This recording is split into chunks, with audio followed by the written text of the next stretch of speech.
everybody. Hey, I'm Jim Edenfield. This is my partner, Tim Emery, and we're here to talk to you today about Focus Staging Company.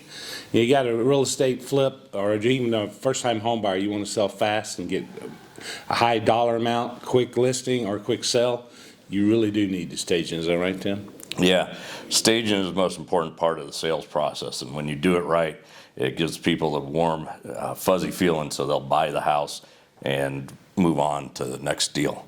Right. And we're here in Mobile setting up. We've got a team here that we are there to fill in that hole for you. We'll come in and do a custom design, quick talk, quick consultation. We can get it staged and get you ready to go. You can find out our contact information at focusstagingcompany.com. One word, focusstagingcompany.com. Or give me a call at 251-455-8046. All right. Thank you guys, everybody, for coming to our February meeting. We had a great turnout today. This is going to be an awesome meeting. So first of all, thank you guys for coming. Thanks to Chef Ben, who provided us awesome food. Really good. Announcements. So we've been so lucky to have this space for, 6 or 8 months now.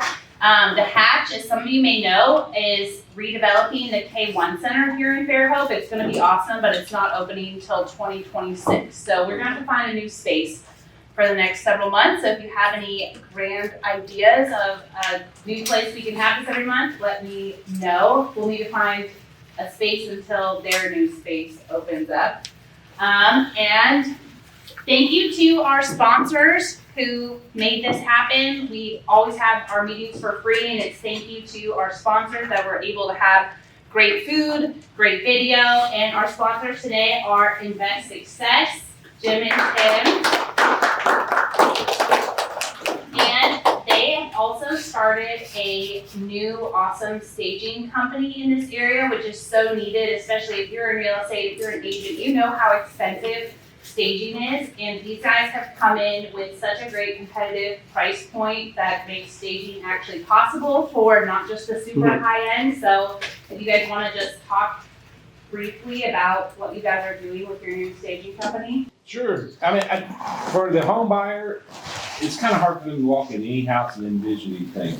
We go and we tear walls out and stuff. A lot of our students start with, they just see the walls. Okay, I'll paint it, put carpet down. Well, guess what? It's about the same thing when you go in and they're buying your finished project. They see an empty room and they can't go picture themselves living there like, oh, their bedroom's too small. My bed won't fit in there. Oh, I just don't feel warm and fuzzy. But with a little bit of staging, we usually do the living room, dining room, kitchen, and the primary bedroom. And that's about all you really need. Show them the queen size bed to go in there. They walk in there and go, wow. Ooh. As Tim always says, your buyer knows they're going to buy the house the first 30 seconds they walk in the door. Listen to them when they go in. They go, ooh, ah, ooh, oh, hey, or duh. We don't like does. We like wow. And staging it will do that for you. We've got a package starting now that's $2,500 to set the package up. It's the minimum. But if you wanted to do more, we could do that. Tim and I used to live here for 15 years. I'm retired Coast Guard. I retired here. I got 4 grandkids, so I love coming down here as much as possible. And we've been down here almost every month since May. At least one of us, if not both of us. But we've got a team here that's in town that can help us also. So if you want we've got a website, focusstagingcompany.com. A couple videos in there talking about staging and stuff like that. So and we're passing, it's on the handout too, which is getting passed out right now.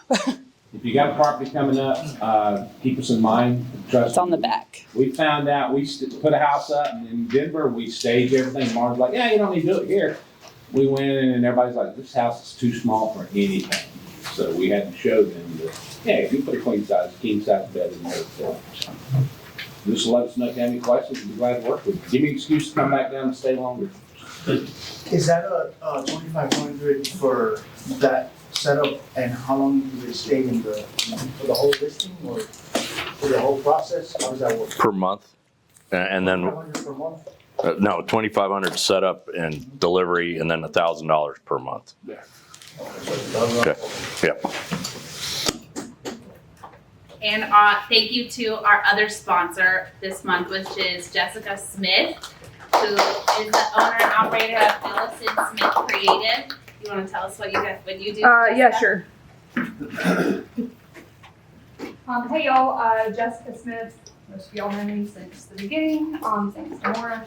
I do commercial photography, branding photography, which is a little bit like a step up from headshots. I do headshots and video, depending on what you need. So if y'all got any questions, feel free to email me. That you've got it in the handout. So thanks, guys. You want me to start intros? Yes. Okay. So before we get into the flipping 101 workshop, it's always good to do like a around the table to know who's sitting in the room. So we just do name and okay, name and your real estate focus really. So I'm Maura McGraw. I am a real estate investor and agent here in the Gulf Coast and also run a business in Birmingham. Yes. You want? I'm Natalie. I am focused on fix and flips, short-term, long-term rentals. I'm Hannah Baker. I work with Maura here at Water's Edge, and then I also am licensed in Louisiana, the Northeast Louisiana region from Ruston to the Mississippi River. Sorry for my voice. Hello, I'm Carolyn Cho with Revitalize Realty. We're a property management company serving Baldwin County and Mobile County. I'm also a long-term property investor as well, so very good.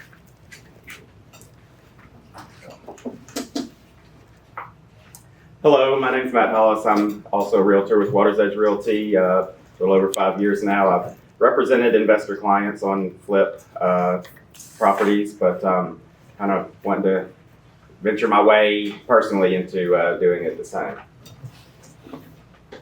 Hey, my name is Harold. I'm a contractor and investor in the area.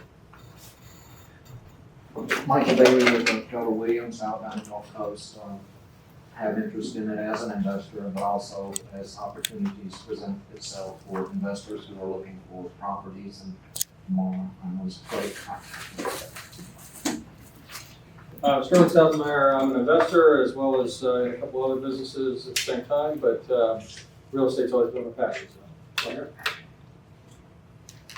I'm Reiko Suzuki, and I have been in real estate about 3 years. It has been really interesting, and since every year, kind of different things going, expanding. I just, actually, right now, I just invested cruise business, and it's I just invested exploring different investing for capital and also equity. Thank you. Hello, I'm Kevin Warren. Have a ground-up modular multifamily project near Steamboat Springs, and we're gonna break ground in May. I've been working on this thing for several years. Hello, Jeff Howard, Fix and Flip, working alongside the lead Henry. I'm happy to be here today. Thanks. Hey, I'm Cassidy Johnson. I'm a licensed real estate broker in Alabama and Florida. I focus mainly on investment properties as I'm also an investor, flipper, and long-term buyer. Jeffers Johnson, I go by Jeff on multiple businesses and one's construction, and in the auto industry also. Got a used car dealership. My main focus right now, kind of wanting to lean toward building my rental portfolio right now, doing single families. Want to try to maybe learn more about maybe linking up with some lenders or something and get into multifamily deals. You get to play too. Hi, Rob Shaw, tax consultant for commercial real estate for the flippers, anyone that's holding properties, short-term or long-term rentals. We can help you out with cash flow and accelerate some of your depreciation. Laura Verges and Innovate Real Estate help commercial owners and investors and residential investors help save money on their taxes. Hey, I'm Donnie McGriff, real estate investor. Been doing it full time about 6 years, mostly single family, looking to get into self-storage, mobile home or RV first. I'm Evan Templeton. I'm a full-time fix and flipper. I'm a partner that's a contractor, so we get a lot done. And right now we're at capacity. We have 8 projects going, and I've still got leads that ugly houses that need to be bought and made pretty. So if you want something, come and see me, and I'll send some details your way. We need to talk. My name is Marco. I'm a real estate agent here at Gulf Coast, Pensacola. And I'm a de facto investor. I just bought another house, so I'm trying to rent a house in Foley, 3-2. You know, everybody wants to rent. Todd Brown, I'm a licensed real estate agent in Alabama. I also do fix and flips, always looking for rentals, definitely want to get you on some leads, and also looking at commercial buildings. Stephen Lavery, fairly new fix and flipper, and I am looking for some deals. We have Great. I'll have you introduce yourself. My name is Kevin Ford. I own a construction company along with a real estate company. I do invest in real estate and in the local area like Grand Bay area.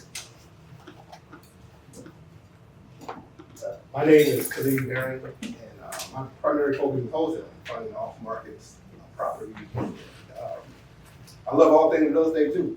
I've got a couple buy and holds that I have right now. There's more so hold properties that I'm looking to sell and sign. So after you talk to Fred over there, I got a couple as well. Hi, my name is Dustin Patterson. I got a few buy and hold rentals, and I'm fairly new into flipping. Got my first course going for sale this weekend. I'm Jeffrey Johnson. I'm a junior in high school, but I'm considering fix and flipping for a future career. And I'm the son of Kenny Lee Johnson of ALJ Interiors, but she's in Birmingham right now for a client, so I'm in that place. Awesome.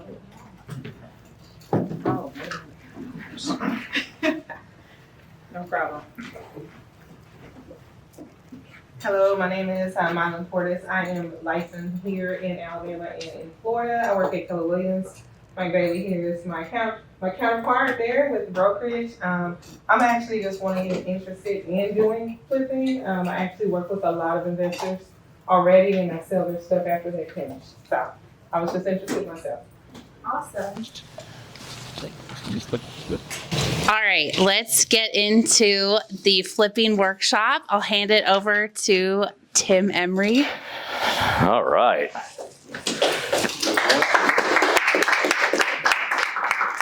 Thank you, everybody. Appreciate your time. My name is Tim Emery. I'm here to talk about fix and flipping. Mara, usually I have a clicker, but Mara's going to be my clicker. So Mara, if you see me do this, that's what happens. Okay. So, fix and flipping. Everybody's seen HGTV, right?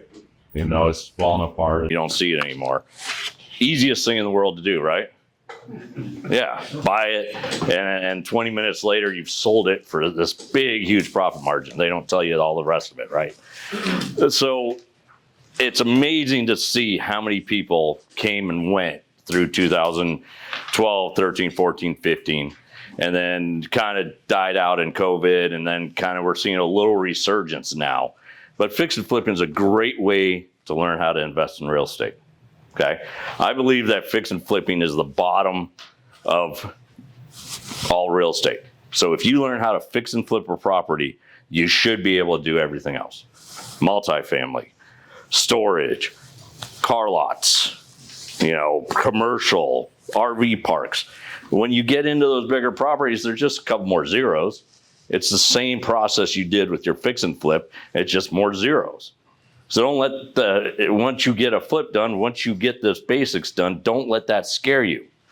I know there are a lot of people out there that they have a course for teaching on multifamily, and there's a course for teaching syndication, and there's a course for teaching mobile home parks, and there's courses for all of it, right?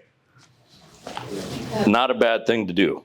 Not a bad thing to do, but taking what you know off of fix and flip and doing it after that. Mara? Okay, we're gonna get into this. My background is I've been a real estate agent since 2004. and I've spent my time in Denver, Colorado as a real estate agent. Okay. Before that, I went to college. I went to college at University of Kansas. Grew up with a friend of mine whose family was smart and started buying properties in the greater Denver area in 1972. They bought a house, lived in it for a year, had a kid, moved to the next house, lived in it for a year, bought the next house, lived in it for a year, and then after 3 houses, they moved down to the suburbs of Denver and stayed there for the rest of their lives.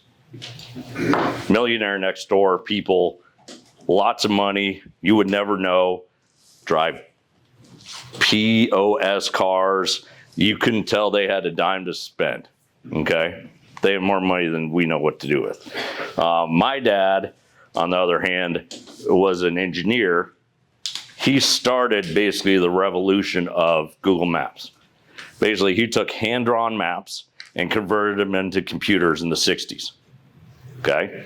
He built companies. He started companies. He bought stocks.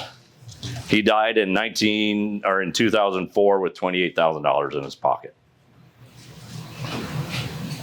Rich Dad, Poor Dad story, right? We've all heard it. We've all read the book. Everybody's read Rich Dad, Poor Dad, right? If you haven't, read it. All right?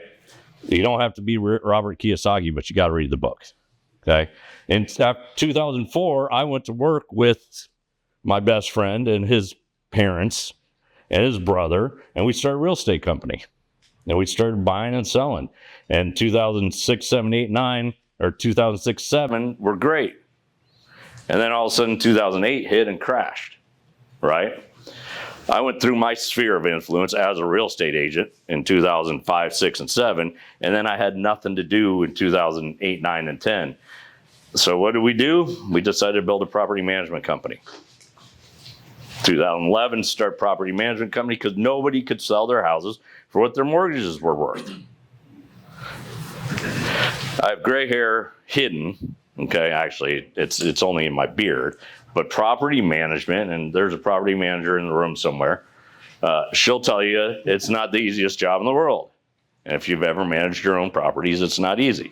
And when you start out building a property management company where you're doing everything, getting leases signed, doing move-ins, doing move-outs, moving people in with, 3 kids and a dog, which you didn't tell them they could have the dog, but now you have to decide whether you can reject them or not. It gets on you. And then you have maintenance calls. 3 o'clock in the morning, fire at 3 o'clock in the morning. I rush over and there's nothing I could do. Call your insurance agent. Oh, we don't have renter's insurance. Well, in the lease it said you were supposed to have renter's insurance. So now we get to deal with that fun part. That was going on. And it was amazing because what happened was as I was building this company, I found this group called the John Fisher Breakfast Club. Okay, and this guy named John Fisher had started becoming it the other way. He wanted to be a real estate investor, so he saw a Russ Whitney video late night, went to Russ Whitney's presentation and spent $60,000 on a mentorship program. And then he did a Rich Dad Poor Dad mentorship program. And then he did another mentorship program. He spent $175,000 on mentorship programs. And after he was done with that, he's like, I can do this better. So he started building his own mentorship, a local mentorship company in Denver. Part of it was this John Fisher Breakfast Club. When he owned it, we met at 6:30 a.m. on a Saturday morning.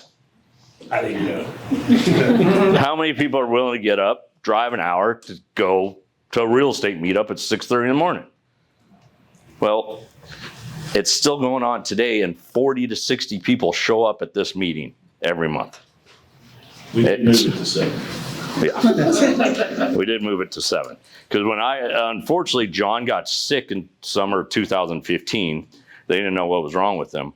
Turned out to be, they figured it out, stage 4 lung cancer, and he died 30 days later. Nobody was going to take over his business. Nobody was going to do this. So I found an opportunity and I asked his widow, can I buy this from you? And she said, sure.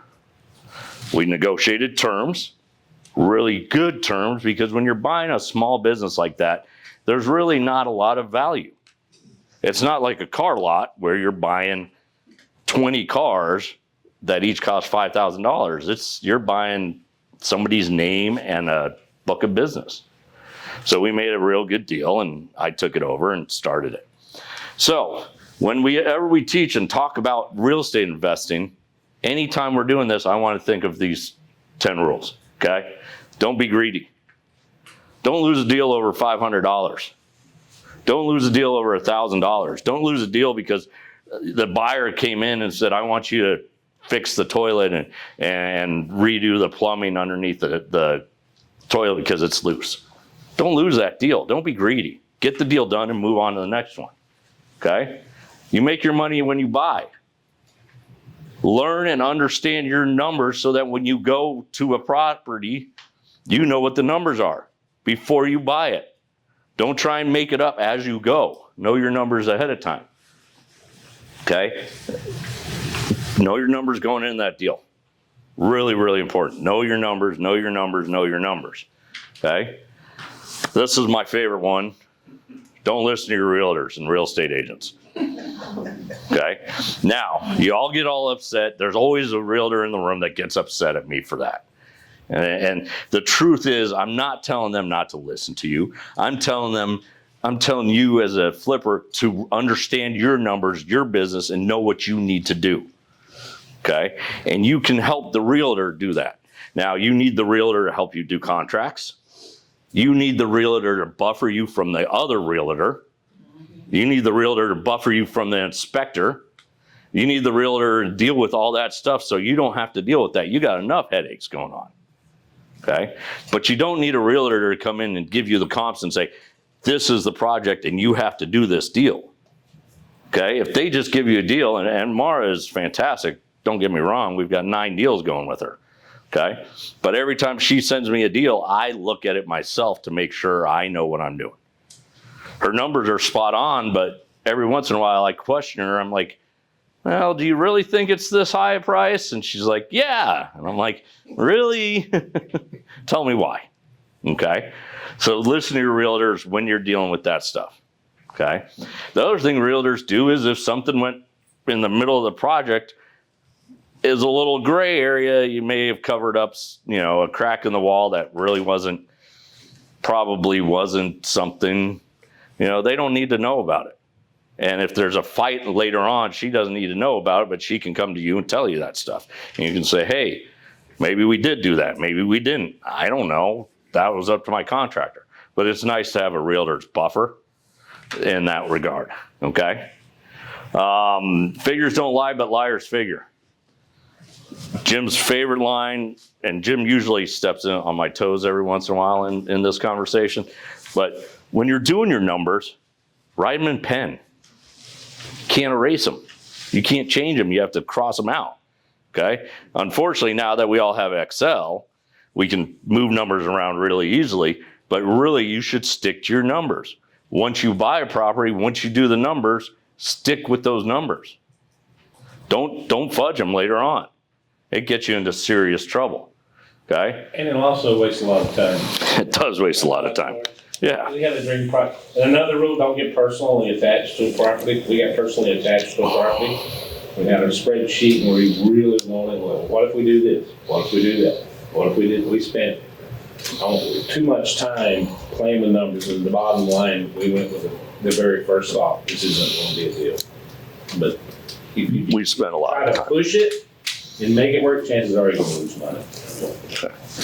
My second favorite line on the 10 Commandments, there will always be another deal.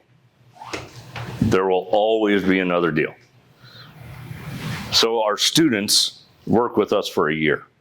Okay, we teach them how to find it, fund it, fix it, flip it, do it over and over again, write scope of works, go through a whole project. And majority of my students, some have some real estate knowledge, some don't have any knowledge at all. But somewhere in usually months 2 to 5, I will get a nasty call saying, Tim, you're full of it. There are no deals out here. I'll be like, I promise you, they're deals. No, there are no deals. And they'll fight with me for a couple weeks, and then all of a sudden, they'll find a deal, and usually they find 2 or 3 right behind it. because their numbers click, because what they're looking for clicks, because what they recognize is really important. So that happens a lot with these guys, okay? So there will always be another deal. So if we ever work together and I say, okay, this isn't a deal, there's gonna be another one, okay? Tomorrow, we passed on a deal yesterday because there's always gonna be another deal, okay? Price cures everything. If you got the right price and you know the numbers, you're gonna be fine. Get everybody paid out, take your profit, go on to the next deal. Know your options. There's always a solution. You guys have the ability here to still what's called BRRRR, what used to be called buy it, rehab it, rent it, refinance it. Somebody just named it BRRRR. Somebody from bigger pockets, capitalized. Yeah, maybe it was Brandon Turner, but people have been doing this since the freaking 20s. They just, somebody wrote a book. Okay. Like sub 2. Yeah. Well, we're not talking about sub 2 today. Okay. That would be that's a whole nother thing, and I'm not getting into that.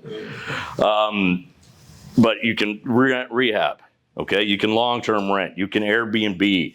You can find another investor. You can do all kinds of stuff down here, and the numbers work down here in Colorado. And there's a reason we came down here to start flipping is in Colorado, our median price point is $638,000. The lowest single family house we can buy in Colorado is $450,000. You know what mortgage is on a $450,000 house? Somewhere around $3,900. You can't rent it. People can't rent that. The rents haven't caught up in Colorado, and I don't think they ever will. So we've got an inverse market in Colorado. So being a renter or being an owner in Denver is not good. And in Colorado is not good. Now, if you've had properties in the past, the appreciation is huge. Okay. 10 years ago, these $450,000, or 5 years ago, these properties were costing us $250,000. In 5 years, they've doubled. Another problem too is Colorado used to be very landlord friendly. They've gone blue and very tenant friendly, and the landlord's a dirty bad guy now. Yeah, it's like California. It's tough. So don't worry, we're not bringing all the Californians down here. They don't want to be down here. Okay. Successful people do what unsuccessful people aren't willing to do. You guys are here on a Friday, on a beautiful Friday, class learning. That's something that most people aren't willing to do. People who get up at 5 a.m. to go to the John Fisher Breakfast Club are willing to do what other people aren't willing to do. That's how you become successful. And then give back on your journey. Educate. Anybody calls me, I'll spend half an hour, 45 minutes on the phone with them. Now, if we do it 2 or 3 times, then I've got to turn this into some money because this is my job, my business. But at the beginning, I'm willing to help anybody. And I'm willing to guide. Mara?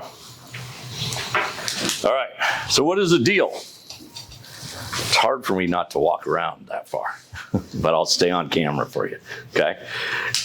When you're looking for deals, you're scanning properties, you're sitting at your computer at home, okay? It's not like the old days where 25 years ago you got a book of all the active properties, okay? Now you can sit in front of your computer and you don't have to go anywhere, okay?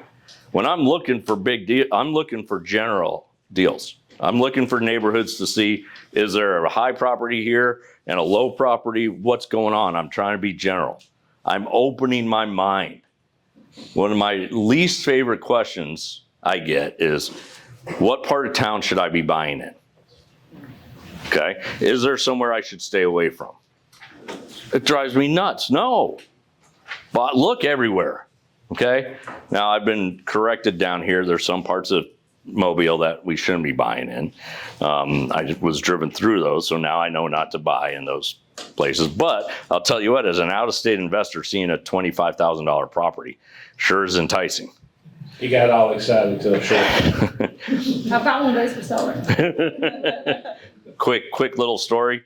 10 years ago, when I was really learning how to invest out of state, I saw 11 properties for $90,000 in Peoria, Illinois. So I called my partner and said, let's go find out what's going on. We flew out to Peoria. First of all, our flight got canceled because of snow. And then we finally got to Peoria, walked into the first house, which is the house that I looked as a flip, that said, I can buy this for $9,000 and I can flip it for $100,000 and I've paid for everything else. So excited. Walk into that house, find out it's on a busy street, find out there hasn't been a furnace in it for 2 years. There are squatters. There's been a fire in it. I'm like, oh no. We looked at 4 others. This package wasn't worth $2,500. Just had to learn it though. We had to find out. That was years ago. Now, could we have bought it and flipped it or held it or something like that? And long term, maybe. But the other thing that happened that weekend was we got the paper came out. Caterpillar is the only manufacturer or main business in Peoria, and they were moving 300 executive jobs out of Peoria to Chicago. Well, we're not buying here now. And then we found out about Illinois taxes, and that scared us away as well. So crazy stuff. But the deal doesn't matter. Keep your eyes really wide and study every deal that comes to you. Okay? New investors, though, at times, if you're brand new, maybe keeping it closer to you is a good thing, so you can go check on it a lot, so you can go see it because you know your neighborhood. And that's how you start learning neighborhoods. You start going around your own neighborhoods to see what's going on. It's a great way to start, okay? The price. How much capital do you have access to, okay? Do you have HELOCs? Do you have private money? Do you know what private money is? Do you know how hard money works? I wish I could teach you everything today in my half an hour, 45 minutes. I can't. So you're gonna have to learn that stuff. We teach that on a monthly basis here as well. We are creating Invest Success in Mobile, so we are going to be teaching down here once a month. So if you have people who are interested in learning how to do this business hands-on, please let us know, okay? How much do you want to use of that money?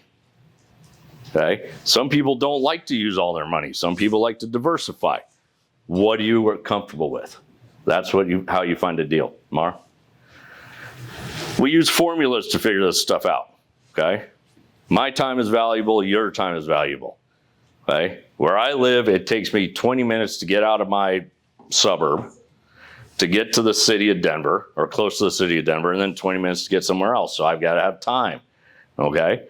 So 80 minutes in the car, or 40 minutes one way, 40 minutes back, I got to figure out how to get there, okay? I can't see this, Mara. I'm blind. I'm getting old, okay? It gets us in the ballpark and make sure that we are spending time to go see that property. And it's accurate. If you know it going into the property, because you're accurate from what you found on the computer, okay? And it allows us to buy or not buy quickly, okay? Sitting around a property for 4 hours trying to figure out if it's a deal is not worth your time. You should already know if it's worth your time before you get there, okay? We also use formulas to estimate the fix-up costs. We walk in a house and I've seen thousands of houses, right? So I can pretty much calculate the rehab cost. But if you haven't actually calculated a rehab cost, you've got to have a system, okay? You got to be able to stand out in front and look at the house and go, all right, it needs paint. The shutters need to be done. It needs a new door. Does it need a new roof? Okay, if it doesn't need a new roof, how do you estimate the rehab cost? Okay, so I've got that picture, and then I walk around the house. Does it need structural? What else does it need? And then I go inside and I look at the house as a whole and I say, all right, are we opening up this wall? How much flooring do we have? How much is a kitchen? How much is the cabinets? But I use thousands, okay? Like every $1,000, so 2,000, 3,000, 4,000, okay? I hate math. I'm dating a math teacher right now. My girlfriend's a math teacher, but I hate math. So if I can add up 2,000, 5,000, 10,000, makes it a lot easier. Huh? Can I throw a story? Yeah, quick. We teach you should be able to walk in a house and come out within 15 minutes and open some deal. Tim attended a wholesaler's house. There was like 10 people there, all going through the house. He went in with a student. He's going through our sheets and stuff. There was another guy there, had his long sheets of paper. He's like, I'm gonna run home and figure this out. By the time he got home, our student went to the car and wrote a check on the property. And you made quite a decent. You made 85 grand on that property. Yeah. Yeah. 3 months, I think it was. Yeah.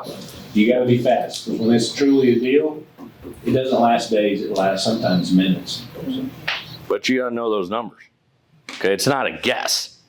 We're not playing roulette and hoping it lands on red 28. We know our numbers, okay? We estimate the after repair value.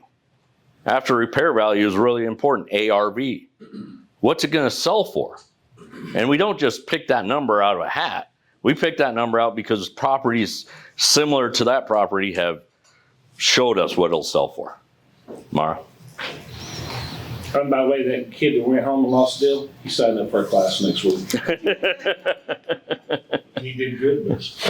Yeah. So how do we find deals? The MLS has deals. Those people who tell you that MLS has deals are crazy. There are deals all over the MLS. Every day there's a deal in the MLS. I have searches set up for MLS properties every day. I probably have 10 in my inbox right now. Okay? Wholesalers, bird dogs. I think there's a wholesaler sitting over here that does the hard work for you. The hardest job in real estate is wholesaling. I know it's the cheapest, but it's the hardest, isn't it? Oh, yeah. It is so hard to wholesale. I give you wholesalers credit. You're dealing with mom, dad, you're dealing with cousins and brothers and aunts and uncles, you're dealing with kids. Oh my goodness, I can't deal with that. Real estate agents. Real estate agents that are investor friendly always know their deals out there. Okay? Church, Starbucks, friends, anywhere somebody is meeting, you could probably find a deal. Okay? Next time you go to a Starbucks, decent sized Starbucks, and you sit around and eavesdrop on other people, you'll hear at least one conversation about real estate. It's serious. Try it. Go to Bubba Gump's or whatever shrimp, whatever restaurant you want to go to. Keep your mouth shut and you listen and you will hear, oh, they've got to move Aunt Sally to the home. That's a real estate question. What are they going to do with Aunt Sally's house? Nobody knows. All right? Listen for these. They're everywhere. Okay? If you're on social media, put it out there what you're doing. Okay? Put it out there a lot so that people know that you're looking to buy houses. And then all of a sudden when somebody like Uncle Frank's house is on the market, they call you. Or if they don't know what to do, they'll call you. Pick up deals that way. Okay?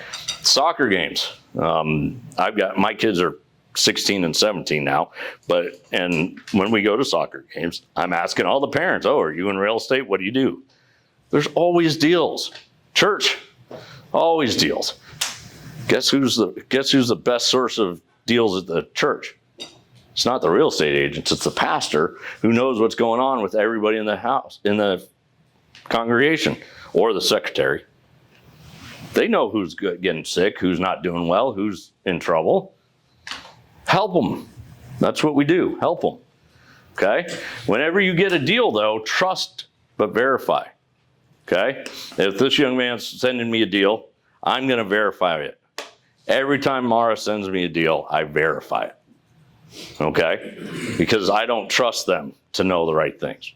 There are wholesalers out there that don't know what they're doing. Okay? Or don't care and give you deals that are maybe not true. Or maybe not right. Anybody know those guys? They tend to use projects and properties that are further away, that aren't in the same neighborhood. but they make you believe that they are deals. Be careful, trust and verify. Lucky for you, there's 2 large nationwide companies. They're in Denver and they're on the East Coast. They're not here, so you're lucky. Let's send you some pretty pieces of paper. Yep. That you should take to the bathroom instead of to the bank. So. Run your own comps, okay? Find out if you're doing a wholesale deal, find out the details of the contract. Find out what the terms are. Find out what the story is after the deal is closed. We had one we got from a wholesaler. In all our paperwork, the property was supposed to be delivered clean. The wholesaler had promised them they could leave everything. So they stayed an extra month. Wholesaler had got out of it. We went for them to move out. We said, all right, when are you gonna clean it out? They said, oh, we didn't know we needed to. Freaked out. Yelling, screaming. Luckily, I had a real estate agent block that from me, so I didn't have to hear it, okay? But because the wholesaler didn't really communicate with us about that, we didn't know. We had kept $5,000 of their money because they were supposed, and our understanding per the contract was they were delivering it clean. When they were moving out, it was not clean. It was still piles of junk. It got taken care of, but that's what you need to know. Okay?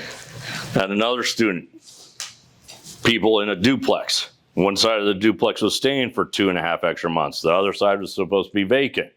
Well, the front side, the husband of the ex-husband of the wife in the back thought he had 2 months to stay. And he was sleeping in there. No, I won't tell you how dirty it was. He was sleeping there on the ground, covered with cockroaches. So disgusting. And we'll just say liquid surrounding it. Yeah, and he was pretty drunk or something. We had to kick him out. Luckily, the buyer, one of our students, was a nice gal. She spoke Spanish, so she nestled him out. Issues, and we would have been going straight to the courts. She nestled him out. But in Colorado, it would have taken us 3 or 4 months to get him out. Okay, so it's tough. Mara? After repair value, okay? We want to know the after repair value when we first see the property, okay? Because then you can make all your decisions. If you're going to the project, that means there's a spread already on it, so you need that after repair value. That makes these decisions easier. And if you price it right at the end, it will sell. Okay? Now, market conditions change. Things change. Nobody was ready for COVID. Okay? Nobody was ready for June 16th, 2022, when interest rates went from 2.8% to 7%. Didn't see that one coming. I was stuck with the property at that time. Okay? You can't see that, but most of the time, if you price it right, it will sell. Okay? Mara? How do we determine our fix-up costs? Okay? We all know it always needs paint and flooring, okay, especially in these low to medium-sized properties. If it's a little bit bigger, we know it needs a full remodel. The prices that I use when I estimate my costs in Mobile, $25K if it's a light rehab, if I'm not opening walls up or adding a bathroom or anything. I go up to about $50K, and this is materials and time and labor. $50K is the average rehab that I found down here, okay? And if it's bigger than that, if I got to tear out walls, if it's a 2,000 square foot house, I'm going up to about $75K. But when I run my numbers, I have a deal or no deal calculator, and I'm sure you guys all have one too that you found. My numbers stay like that for each property. And then I don't get in the hard details of figuring out what each number is, okay? When I go to my contractor, if I go to Harold and say, hey, Harold, can you do this for under this price? Okay, it works. Okay? I don't need to know that carpet is, $1,700 just for the carpet. Okay, I can deal with that, and I can make it easier, let my contractors do their numbers, And as long as it comes under my number, I can do the deal. Okay? Mara? What's a comp? Guys, the stuff I'm teaching you takes at least 6 weeks, 3 months to do with certain people, and then it's repeated over and over again. Okay? So this is just a rough surface level. And if you take something out of this, take anything out of it, just take 1 or 2 things and learn this business. Okay? Comps. I always start with square footage. Okay? Not price per square footage, just per square foot. Okay? So is it 1,200 square feet? Is it 1,600 square feet? I want to know what the square footage is. Okay? What type of house is it? I always say ranches to ranches, 2 stories to 2 stories, tri-levels to tri-levels, bi-levels to bi-levels. Looked at a bi-level house yesterday in a neighborhood of all ranches. Everybody know what a bi-level house is? You walk in and you either go up or you go down. Okay, people don't love them. Even though I think the space upstairs is fantastic, but when you have stuff in your hands and you're trying to get your shoes off because they're muddy after the rain, it's a pain in the neck. Okay, so stick with the same type of houses. Okay, how far away are the houses from each other? Are they in the same neighborhoods? Neighborhoods change so quickly, guys, and if you go outside of your neighborhood to find comps, most of the time you're going to lose. And that's micro neighborhoods, okay? And if you can't find a comp in your neighborhood, then it may not be a deal. And you can move on. You can't always force deals, okay? But they've got to be in the same neighborhood. That's the one trick that I've had out here on the Eastern Shore is there's a neighborhood of new builds within the last 5 years next to a neighborhood of houses that were built in 2004. They don't really comp very well, do they? Okay, and then you find the houses built in the 70s next to the houses built in 04 that still don't comp well. So it's really a unique situation to stay in those neighborhoods. We looked at some houses that, on Monday. There's a big U of houses, probably 60 houses that were all built in 98 to 2000. And right next to it was another neighborhood that looked pretty similar that had some similar size comps and age comps. We went and drove the other neighborhood, totally different neighborhoods. So we can't use those comps for that house. Actually go back. Same neighborhood. Beds and baths, I am not as concerned with beds and baths. Okay? What we've learned about Alabama is we can build bathrooms pretty easily. Okay? Bathrooms are definitely key right now. No, we're trying to sell a 3-bedroom, 1 bath, and it's not selling. We did go over there last night to try and figure out how we can add an extra bathroom. Where in West Mobile. Greenwich Hills. Okay. So I don't think we're going to be able to add that, so we're going to have to lower the price. Okay. But we have a 3-bedroom, 2-bath in that same neighborhood that's sold right away. We could, but the numbers just don't work out. It's Yeah. worth it. Yeah. So, beds and baths, you can always add more or subtract. It's hard. I don't like subtracting. There is a movement, at least in Colorado, to make some of these 3-bedroom, 1 baths into 2-bedroom, 1 baths. I don't love it because it takes away a family attribute, but it does develop a nice big primary bathroom with a primary closet that can help sell it. Okay? So again, those micro markets. Follow those micro markets. Mara? Again, researching properties. Zillow, Redfin, Realtor.com, PropStream. I use Zillow whenever I'm looking for properties down here. Okay. I haven't decided whether I'm going to get my Alabama real estate license. Right now, I kind of like not having it, but I'd like access to the MLS a little bit. But when I have questions, send it to my agent.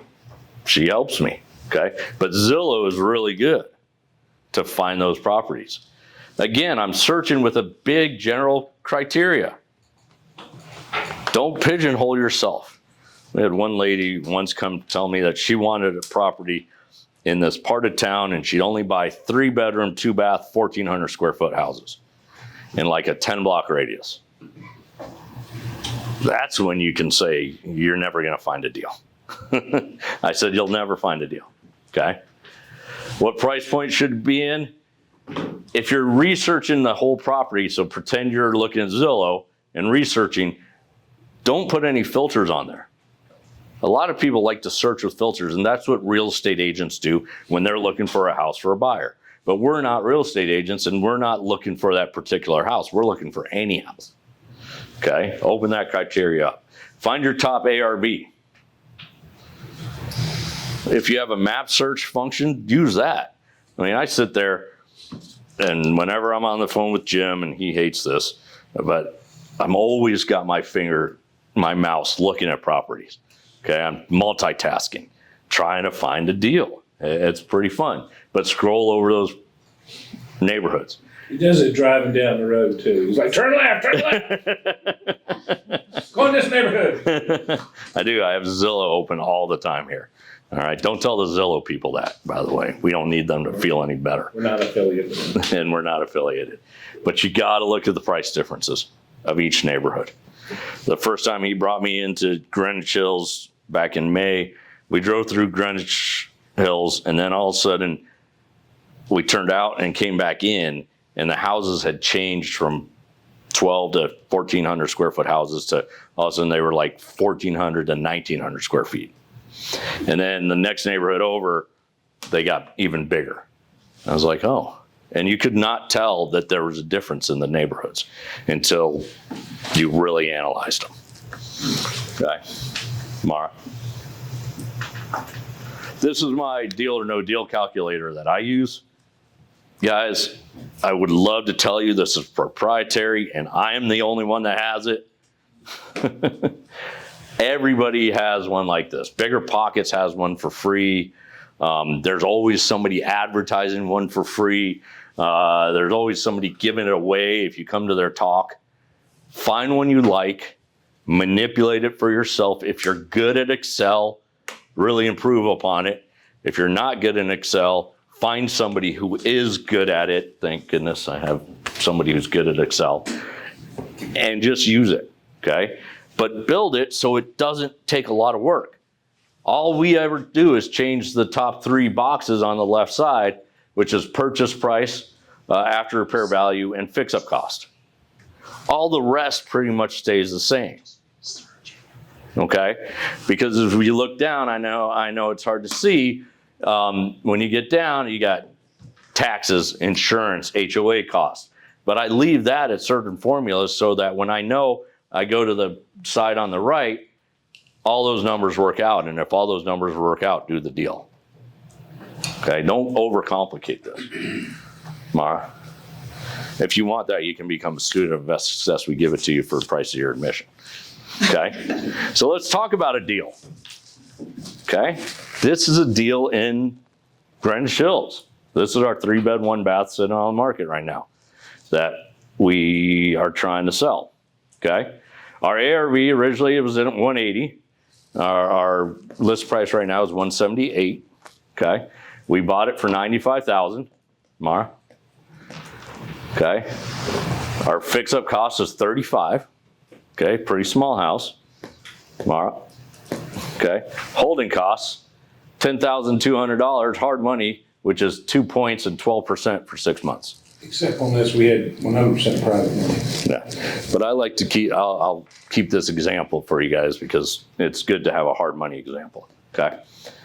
Our selling costs $72,000, which is basically commissions and our closing costs. And our net profit should be $32,600. So now it's $30,600. Should be. Now some numbers have changed during this process. Our budget came in a little bit higher than we thought. Okay, we spent a little bit more money on materials, but we should be able to make around 25 now. Okay, if somebody would go out there and sell it right now for me. That was a 2-month construction process. Yeah. So, all right, Mara. Now, Well, 2 months for To do the rehab. the rehab? yeah. Now, here's plan B, okay? Or this is plan A. If we could have got it sold in 3 months, we would have made $36,000. But now we're sitting about 5 months on the market. We put it on Black Friday. Okay, and as you know, the market this winter was a little. There's a word I'm trying to not say. A little screwed up. This world has been screwed up since basically August. Okay, we didn't know what was going to happen with the election, and now that the election is done, we got half the country freaking out that we're going to all die, and the other half freaking excited as heck. And then this whole middle section that's going, I don't know what to do. Every time I open Facebook, I get somebody telling me that the world's going to die, and I get somebody else telling me the world's great. Nobody knows what to do. And then you guys, it's Jim and Dustin's fault, had the snowstorm that dropped 8 inches of snow down here. Holy cow. I mean, you guys had more snow than I've had all year at my house. I've had it in steady doses, but I have not had an 8-inch snow at my house yet. I had 4 inches the other day. I got to pull out my snow blower the other day. I was excited. Okay, but that's what you can do if things can speed up. All right, Mara. So plan B. Here we go into the burrs and the other methods. Okay. If our appraised value is 180, 75% of 180 is 135. We refinance it at an interest rate at 7%. Our principal, interest, taxes, and insurance should be about $1,000. What I saw as rents was $1,500. We get $5,000 cash back. Gentlemen down here, we were just talking about this. 0 into the property. Our return is infinite. Okay, so yes, are we starting to work on plan B for this Sally property? Yes, we're looking at that. Do I want to be a landlord again? No. Okay, but I now have another property manager that we need her information from before we leave. Go. We do a flat fee, so $129 a month, that's, you're like paying 8% management. Pretty much. Sounds the same. All right. Plan C, a rent-to-own or lease option. Okay, again, appraised value is the same 75% left in, 7% interest rate. We're just kind of sticking at numbers. Again, can we get a $20,000 or $5,000 from when we refi? $15,000 from somebody to rent to own. Again, 0 in the property. And we do it again, infinite. Okay, I've got some other offers that Mara sent me last night that I have not had a chance to look at. But with That's certain. Is you don't have the closing costs that you would get with the other ones. Yeah. It's kind of like a lease. Yeah. Mm-hmm. And so there's some savings in there. Until they take that option up. Do you use the deposit to, as basically the down payment to offset the sale price, or does the sale price still stay the same, and that's basically just a non-refundable fee? That's a great question, and it's all negotiable. What's your preference? I would preference it not to be to the purchase price. I'd like to keep the purchase price where it is, but it's all optional. So I'm not a lawyer or a CPA.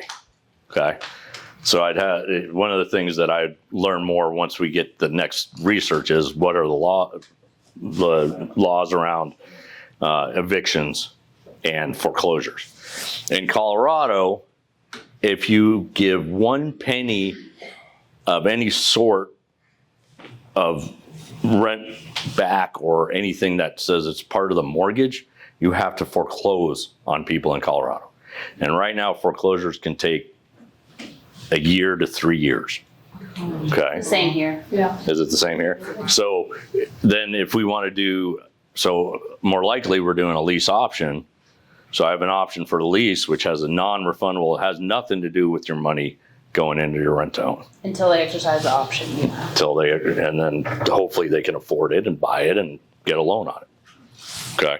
So I would rather do a lease option here But the difference between doing a lease option and a rent own down here is if I'm holding on to a property for $120,000, $180,000, that's okay. If I'm in Colorado holding on to a $500,000 property, doesn't work as well. Okay. So when I tell people in Colorado, we have meetings like this, and when we talk about investing somewhere else, everybody's like, it sounds like the good old days. Don't talk about Alabama. We won't. We're just telling, we're just keeping them to ourselves. We did a podcast with Mara talking about how wonderful Mobile was. It's okay. People's like, why Mara. share that? Well, what was commandment number 3 or 4? There will always be another deal. Okay, even if the whole state of Colorado came down here, there'd be so many deals. It wouldn't even be funny. And to tell you the truth, there are not a lot of people doing this in Colorado. Okay, it's not like there are a ton of people. If you looked at, I don't know, how big's Fairhope? 100,000. How many, what's the population? 30,000. 120, yeah. 120,000. Around. Yeah. And there are 40 of you people in here right now. That means there are 129,956 people out there not doing this. I mean, those are stupid numbers, but that makes sense, right? There are not a lot of people that do this. There are not a lot of people ready to do this. It feels like there are, but when you look at the big picture, there aren't, okay? So what are your next steps? You got to take action, okay? You got to do this. If you're not doing this yet, learn how to do this. Read books, listen to podcasts. We've got a great podcast on Invest Success. A lot of focus on Denver, but we focus everywhere, and we focus generally about investing. There's no difference to what I do here than what I do and teach in Denver, except numbers, okay? Get educated, okay? Don't just sit there and think you can do this yourselves. Get educated, okay? Join networks. Go networking. Every event you should go networking to, all right? Every time we come down here, we host a networking event. Now that you know us, you'll show up next time. We were there on Tuesday night at Bill E's. Okay, we had 5 people there. Okay, they're all our best friends. It was great though, but we talked about this stuff. Network. Get out and meet more people. Okay, join us. Invest Success. Mara. Okay, so what we do is we have a year-long program. We'll be here once a month and we'll teach 2 classes every time we're down here and a property tour. Okay, in those 2 classes, we meet at properties being flipped. There's no frills. It's not exciting. Okay, half the time they stink. Half the time they're under construction. But if you don't know how to do this, you need to learn how to do this. You need to learn how to find them and work with them in the beginning, the middle, and the end. Okay, and we try and see these houses as they go through their transformation. We talk about the numbers. We talk about why'd you find it, how'd you find it, okay? These houses will end up being our students' houses, so you get this camaraderie of, hey, this is what I did to find it. Actually, they're owned by our students. And they're owned by our students, okay? We have weekly coaching calls. So we'll set up a Zoom call and we'll talk to you once a week on a Thursday morning. We'll say, all right, you got 15 minutes, let's talk about something. And depends on what stage you're in. If you're in the very beginning, we're going to give you ideas of what to do. If you're in the middle looking at properties, we're going to analyze properties with you on that 15-minute call. Okay? Now, if you find a property during the week on, like, let's say a Monday, say, hey, Tim, this is a great deal. Great. You send me an email. I look it up. I analyze it. I call you and I say, hey, did you notice this? Did you see the difference between this house and that house? Okay. I just had a call. We actually were on a call getting out of the car to come to here with one of my students. Found a great house, backs to a park. He's like, I've got an ARV of 850. I'm like, well, you're back to the cool park. There's a house in there that sold 12 months ago for 950. I think your house can get to close to 925. And he said, what should I do? I said, well, and he doesn't have any money. I said, well, yeah, he's in college. I said, well, you know people who have money. We've been talking about this. Call him. Tell him what you found. Show it to him.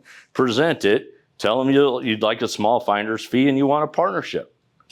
And you'll take 5% of the deal or 5% of the net profit or something. Be creative. Hopefully he's doing that, and hopefully I already got a text that said he's doing that. But that's what I'll do with you guys as students down here too. Okay, we'll look at that and we'll analyze those. The cost of the program, yeah, I'm not quite there yet. So the cost of the program is $15,000 for the year.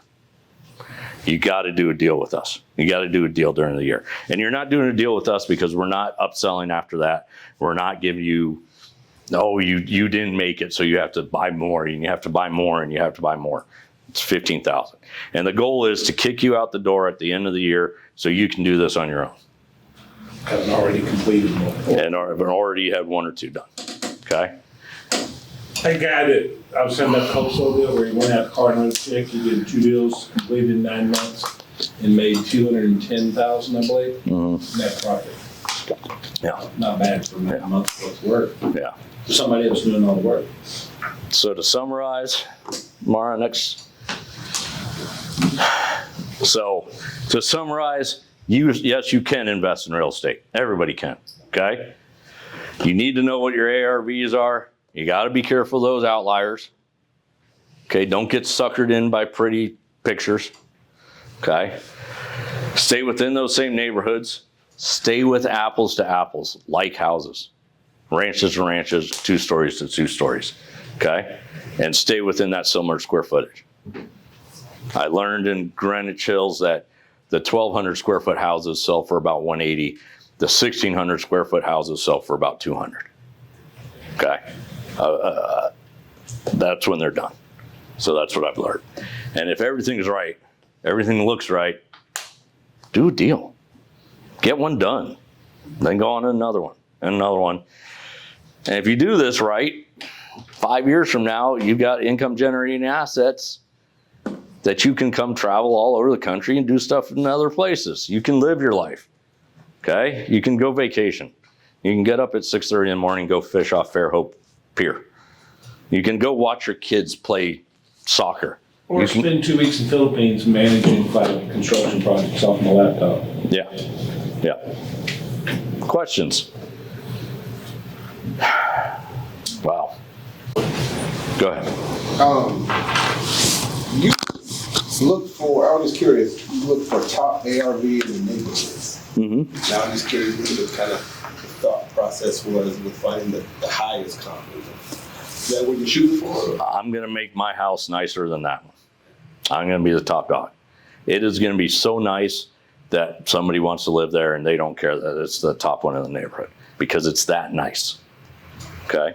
And it's not that you're overdoing it, but if you go to houses that you see that have been lived in for a year or 2 or something like that, you can tell they're lived in and they're a little older. This house is going to be almost brand new. Everything, the new appliances, new bathrooms, new fixtures. It is going to be the top of the neighborhood. Okay. There's a theory of the lipstick on a pig that a lot of people like to try and do. I've never had success at it. I don't think it works very well. I want to be the top one in the neighborhood. I was gonna say, don't cut corners. And yes, and totally off my off my presentation. When you list a house, this goes for all you realtors, make sure everything is done before you list it. Okay? If there are blemishes, if there's still nail holes, if there's something hasn't been done, get it done before you list it, especially in hot markets. Okay? Like this market is heating up right now. Okay? When you walk into a house, they need to know whether to buy it right now. Okay? And as flippers, work with your contractors and remind them to get everything done. Don't rely on the inspection, okay, to show a laundry list of things because, let me go back to my realtor feeders, some realtors don't know how to handle those. Say, oh, look at this laundry list of all this stuff we got to do. Well, if you look at it, It's a plug wasn't working here. It's a light socket out of sorts here. It's a window wouldn't open here. Okay, which is just a knife around the window because it was painted shut, which is pretty easy. It's a lot of little stuff. But if you get a laundry list and the new buyer coming in gets that, they freak out. It kills more deals. And inspectors kill more deals. Inspectors and bad selling agents kill more deals than anything. So remind that of your contractors. Two things on the neighborhood. One, some of our students get caught up on, I like X. I'm like, well, you don't live here. You're not going to live here. I don't care about what you want. You need to kind of stay on trends to a certain degree. Don't go crazy. And that thing, know your neighborhoods. Look at the houses that's on the market. See what they did in there. You don't want to put a $1,000 or $1 million bathroom in a $500,000 house. You're just throwing money out. You're not going to get it back. So look at your neighborhood, see what other people are doing. Don't overdo it. Don't overdo it. And you're not building for yourself. You're not going to live there. Yeah, really. I was looking at a house today that a guy in our circle of friends, not one of our students, did. And he's got this turquoise, beautiful turquoise on his bathrooms. And he's got another room that's got this weird color. I'm like, that's a little off. And then he painted the house green. Oh. Now it's an ocean green. It's an ocean green. It's an ocean green, so it actually looks decent, but it's a little bit off the mark. Yeah. Okay, keep it simple. Black and white is still really good. Even though everybody says gray is out, gray is still an agreeable color. That's why they call it agreeable gray. Mara hates when I use that color. But Right. use something similar. Something similar to that agreeable gray. So, other questions? Natalie? So, on your Plan B and C, there was, on the Plan C I'm looking at, there's the deposit to the owner of $15,000. Mm-hmm. Can you explain more that number? How are you figuring out that number? That's a lease option, and it's a random number I chose. But it could be anywhere from 15 to 20,000. But if you're doing a lease option, you're renting to somebody that doesn't have credit, may not be able to get a loan, but may have cash. And they need to put down some kind of option that secures that house so that they have the option to buy it. Oh, so they're putting in $15,000 Yes. and then they rent. Yes. Yep. The $5,000 comes out of the refi. So the cash out refi. Okay. Other questions? Awesome. Mara said you guys were all gonna have questions. I guess either I didn't give you. Usually there's a lot of questions. I would like to know how you, if you're in and out of a house in 15 or 30 minutes, I guess it's maybe depending on how big the house is, but, how are you training folks as far as like, from the big surprise to see the big surprises, like the ball that might have termites inside, or, getting up to check for that Durapex piping we have that was recalled X amount of years ago, like, is that the big stuff, like, do you take a little extra time for that sometimes, or is that? No. There's a contingency. You get an inspection clause. You want to lock it down as quick as possible. You want your name on a piece of paper as fast as possible. And you have exit protections in your contract. So we're doing an inspection. Yeah. Well, we're doing inspection periods, but you can't always. Right. Okay. If a wholesale deal comes across and they need $10,000 hard earnest money, yeah. But really the contingency helps that. So when we estimate rehab cost, if let's say we have 2 windows, right? We need to replace 2 windows, $250 a piece. Okay. With tax, $600, round up to the 1,000. Okay. So I've got $400 there. If my flooring budget comes out to be $1,800, I round up to 2,000. So I've got extra there. And then now what I'm really trying to get home is, it used to be we do 10% contingency. We were up to 15%. I went to 20% during COVID because overnight we saw drywall go from $45 a sheet to $90 a sheet. I'm going to 25% contingency right now because I don't know what's going to happen with Trump's tariffs and all this inflation and everything else. So if I have a buffer of, $7,000 or $8,000. So at the end, if I budget and my budget comes out to be $30,000, okay, I'm going to take $6,500 or $7,500 and bump the budget up to $37,500. Just a safety net. It's a safety net. You're building risk into your Yeah. Yeah, but there's not a lot that you don't run into. I mean, really, guys, could you run into some termite and bug stuff down here? Yeah.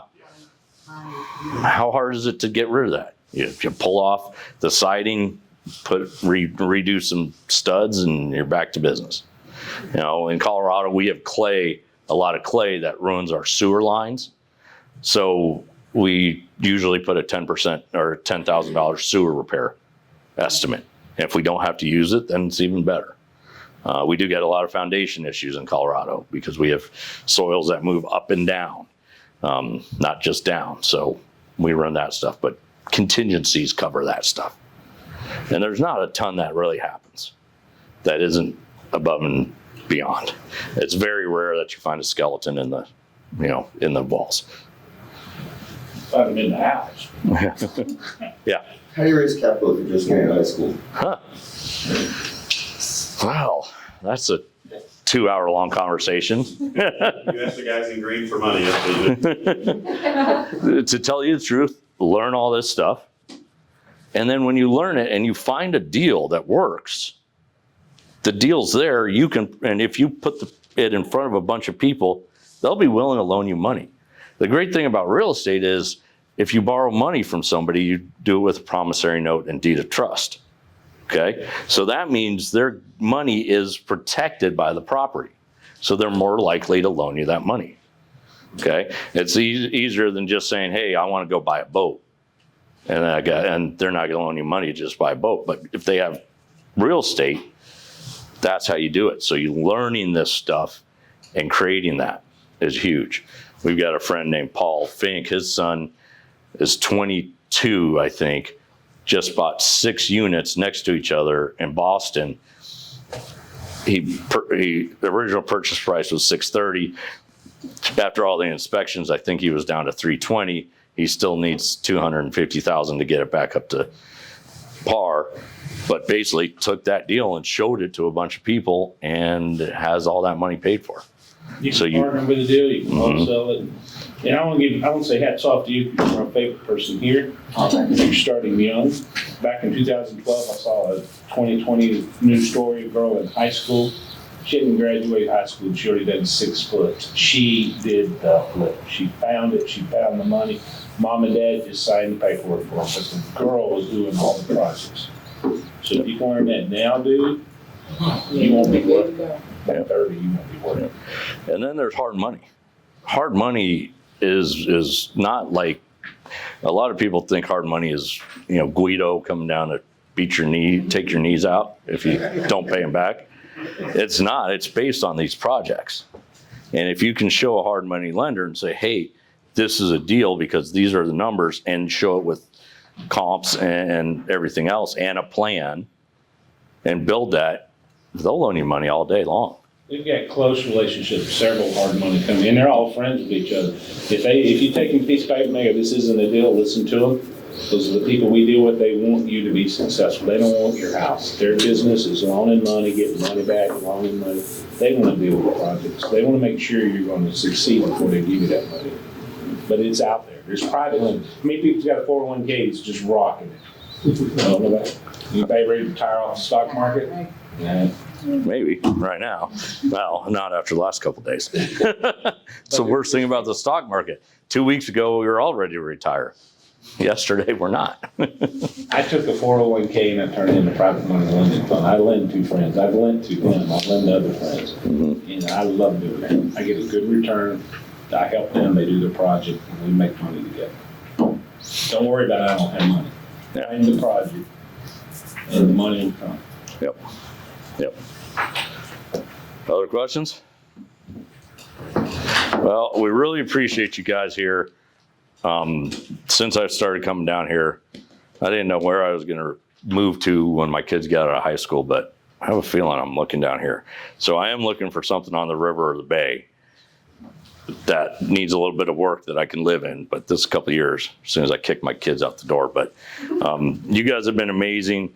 If you guys know anybody who may be interested in our program or learn more about it, please come see us. If you don't have time to talk to us now, please take our number.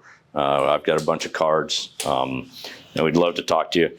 And then if you have staging will help you sell these houses. If you need staging, let us know and we can help take care of that. All right? Podcast listed on the website. We've got some good people there. We talked about money. We talked about title companies, a lot of different topics. Yep. And it's free. All right. All right. Thank you. Next meeting, we have the date and we have a really awesome speaker. Has anybody read this book? Donnie? Okay. It is freaking phenomenal. This is what to do once you start making money in real estate, which is, okay.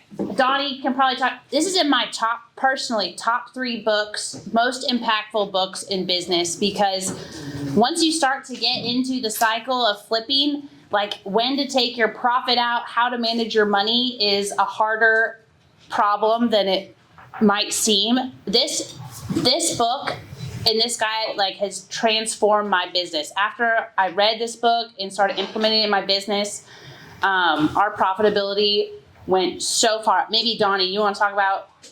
Well, if you read that book, the beginning, it'll talk about the type of investor that it's for to help, and I kind of still am because I'm learning how to do it, but not managing my money well. I always had money, but I have 8 deals going, you got money going in and going out, you're using private money. It's like, where's all the money going? It's like, man, I just did this, I just made $50,000 on this, now where to go, And so it just helps you keep track more of your finances, and if you're like me, not a very detail-oriented person, it'll help you rein that in, I guess. It is just a phenomenal book. Once you start to get into, the sooner you read it and you start investing in real estate, the better, because then you start taking your profit and managing your money correctly. The sooner, the better. I'm so lucky to now be friends with this guy, David Richter, and he's gonna fly all the way down from North Carolina to come talk to us about the Profit First system. It's basically, how to manage your money as a real estate investor, not just a flipper. It's for wholesalers, flippers, anybody that's investing in real estate. It's how to maximize your profitability, how to keep track of all your money. He is phenomenal. His book is phenomenal. He's also a phenomenal person. So I think that'll be a really good meeting. I don't know where it's going to be yet. Like I said, I got to find us a new space, but it should be a pretty good meeting next month. Where do you want to keep it at? In Fairhope? It would be great to keep it in Fairhope, but I'm open. If this is about how many people we have usually, so this is kind of, we need a room that can accommodate 30, sometimes 40 people. But we need AV in a space that can accommodate this many people. I also have a spot in Mobile, and there's a room like this with a conference table, but it's in Mobile. Mobile would you guys come to Mobile? I know, yeah. Sometimes you just have to build it and they will come. I know. Yeah, that's what we learned. Build it and they will come. Yeah. There's a couple options, so I'll find a space. Somewhere on the causeway might be Yeah. a bit better, I guess, because it'll In between. kind of be in between. Yeah. Maybe. Yeah. Maybe We'll do that. there's a couple options. I'll find something. And Oyster House has a good place. yeah, that place is cool. It's noisy. Yeah. They do have a room off the back. Yeah. Mm-hmm. They hold about 40 people too. Hey. Yeah, original was house. We'll figure the location out, but we do have a pretty good speaker next month, so. Thank you guys for coming, and you guys can stay. Please take food and drinks and network and